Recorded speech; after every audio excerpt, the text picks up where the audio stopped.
Monsieur le président, monsieur le ministre, monsieur le président de la commission des lois, messieurs les rapporteurs, mes chers collègues, je me félicite que la commission mixte paritaire ait été conclusive sur un texte qui concerne l'ensemble du ministère de l'Intérieur pour une période de 5 ans. Ce consensus qui honore nos deux assemblées parlementaires traduit la ferme volonté de la représentation nationale de donner un cadre permettant de renforcer les moyens humains, financiers, technologiques des forces de l'ordre dans leur mission de protection. Ce projet de loi relatif à l'organisation et à la programmation du ministère de l'Intérieur est la traduction ainsi en chiffres et en actes de la considération de la République pour nos forces de l'ordre. Par ce texte, nous consacrons une hausse de budget du ministère de l'Intérieur de 15 milliards d'euros sur 5 ans. Cette hausse inédite et indispensable pour assurer à chaque instant la sécurité de nos concitoyens face à une délinquance protéiforme, fraude, trafic, rodéo urbain, atteinte aux biens et aux personnes. Cette hausse est aussi primordiale pour améliorer le travail quotidien des agents du ministère de l'Intérieur et de les rendre plus efficaces au service et à la protection de nos Français et Françaises, en leur donnant la possibilité de déléguer certains travaux chronophages.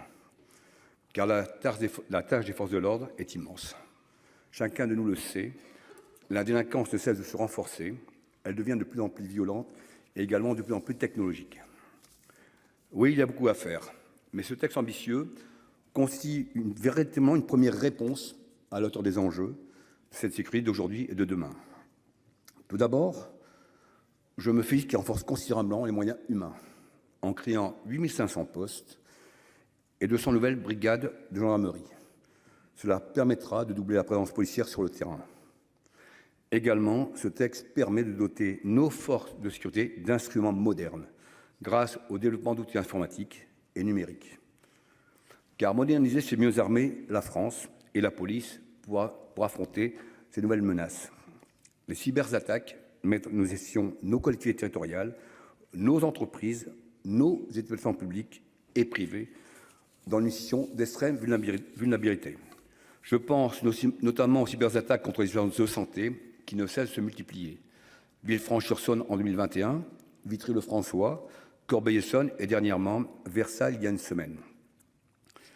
Également satisfait que ce renforcement de moyens de nos forces de l'ordre s'accompagne d'une amélioration de la réponse pénale.